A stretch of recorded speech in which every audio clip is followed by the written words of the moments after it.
નમસ્કાર મિત્રો, સુવિચાર ભાગ 3માં આજે આપણે માણીશું સુવિચાર, લોકવાયકાઓ, સુવાક્યો, જીવનબોધ, કહેવતો, વ્યંગવાક્યો, જ્ઞાનવાણી જેવા સૂત્રો. અરીસામાં મુખ અને સંસારમાં સુખ હોતું નથી, બસ દેખાય છે.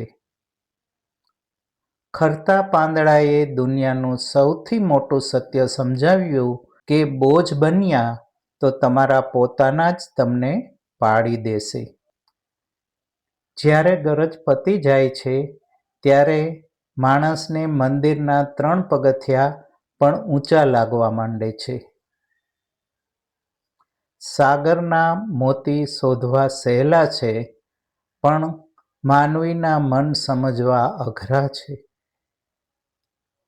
જિંદગીનું પણ ચા જેવું જ છે, જોઈએ છે બધાને ગરમા ગરમ, પણ પીવી છે બધાને ફૂંકી ફૂંકીને.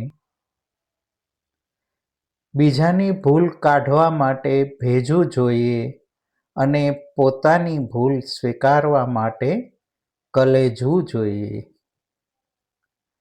તાપણા અને આપણા દૂર જ સારા, કેમ કે નજીક હોય તો દાઝી જવાય છે.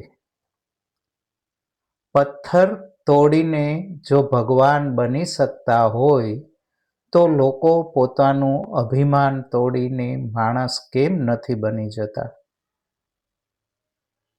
જિંદગી તો જલસાથી જ જીવવાની ભાઈ, કારણ કે તકલીફને પણ ખબર પડે કે હું ખોટી જગ્યાએ ભરાઈ ગઈ.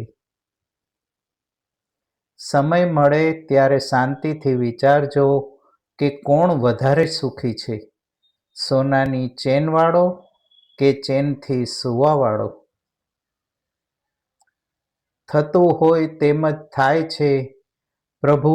નદી તળાવો ભરે છે, પરંતુ ઘડા તો જાતે જ ભરવા પડે છે, સમજાય તેને વંદન. જિંદગી સાયકલ જેવી છે, જેટલા પેન્ડલ મારશો એટલા જ આગળ વધશો.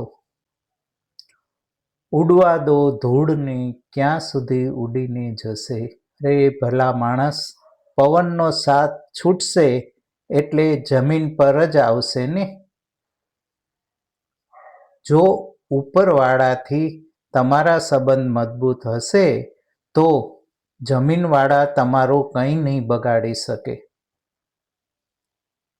જેને માટે આપણે વેતરાઈ જતા હોઈએ છીએ એની પાસે જ છેલ્લે છેતરાઈ જતા હોઈએ છીએ, સમજાય તેને વંદન. તમે સારા ઘરના છો એ સાબિત કરવા માટે સારા કપડાની જરૂર નહીં, પરંતુ સારા વિચારોની જરૂર છે. કાગળ હોય કે સંબંધ, એકવાર ડૂચો વળી જાય પછી પહેલા જેવા સીધા થતા નથી, સમજાય તેને વંદન. જ્યાં કદર ના હોય ત્યાં વધારે મહેનત ન કરાય, કેમ કે આંધળાની બજારમાં અરીસો વેચવાનો કોઈ મતલબ નથી. અભિમાનમાં એ ભૂલી ન જતા કે સમય આવ્યે ધૂળની પણ જરૂર પડે છે. મિત્રો, આ સુવિચારો સારા લાગ્યા હોય તો ચેનલને લાઈક કરજો, શેર કરજો અને સબસ્ક્રાઈબ જરૂરથી કરજો. આભાર.